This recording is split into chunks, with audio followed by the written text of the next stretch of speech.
আপনার পাপ যত বড় হোক, অন্যায় যত বড় হোক, অপরাধ যত বড় হোক, আপনার জুলুম যত বড় হোক, আল্লাহর রহমান নামের দরিয়া তার চাইতেও বড়। আল্লাহ বললেন, ও আমার গুনাহগার বান্দারা শোনো, জুলুম করেছো, ভুল করেছো, অন্যায় করেছো, আল্লাহর রহমত থেকে নিরাশ হয়ো না।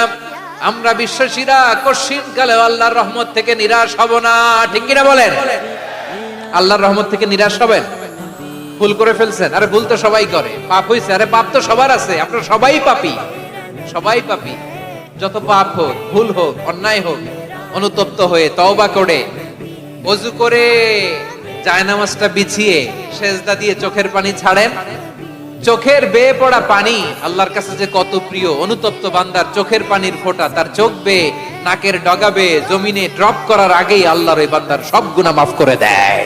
বিষ্ণু ঈসা ইসলাম বলেন, শয়তান বনি আদমের কলবের মধ্যে এরকম খামচি মেরে বসে থাকে। খামচি বুঝেন তো? শয়তান বনি